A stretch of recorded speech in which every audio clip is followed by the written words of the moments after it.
તમે ઓછામાં ઓછા 25-30 હજાર રૂપિયાની સહાય કરી દો એટલે વાર્તા થાય પૂરી, ખેડૂતો રાજી અને તમારી સરકાર ટકી રહે. નહીં તો પછી સરકાર ઘર ભેગી થાય 27માં તમારે આ બધા પરિણામ ભોગવવા જોઈએ.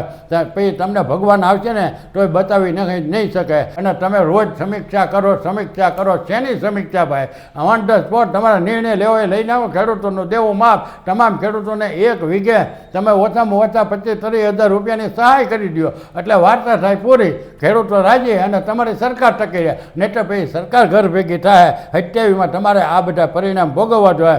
પછી તમને ભગવાન આવશે ને તોય બતાવી નહીં શકે.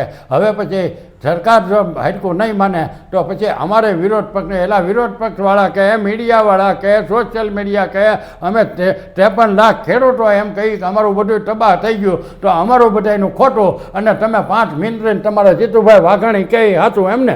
જીતુભાઈ વાઘાણી એટલા બધા અનુભવી થઈ ગયા. તમારી ઘટા તો પરસોત્તમભાઈ સોલંકી 1000 વખત હું લાખ વખત હારા મહુવાના માર્કેટિંગ યાર્ડમાં આવે અને જાહેર મંચ ઉપર તે ખેડૂતોની વેદના સાંભળી અને પરસોત્તમભાઈ સોલંકીએ પોતાએ કહી દીધું કે આ અધિકારીઓને આ નેતાઓની વાતમાં હું કાંઈ સમજ્યો નથી, હવે ઢોકાવળી કરો.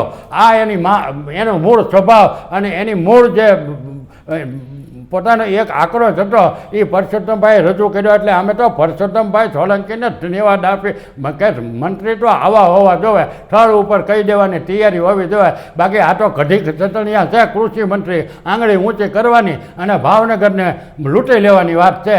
એટલે અમે આ તમામ સરકારની નીતિ રીતિ છે એ ખેડૂત વિરોધી છે એને અમે સખત શબ્દોમાં ભૂપેન્દ્રભાઈ પટેલ મુખ્યમંત્રીમાં જો માનવતા હોય તો સવારમાં જાહેર કરી દે ને ખેડૂતોનું દેવું માફ અને ખેડૂતોના ખાતામાં પૈસા નાખી દો. તમામ જેને બેંકનું લેણું છે એને આપી તમે વીઘે 15-20 હજાર 25-30 હજાર રૂપિયા જ નાખી દો તમામ ખેડૂતના. તમારી પાસે બધા ડેટા છે, કોને તમારે પૂછવાનું છે?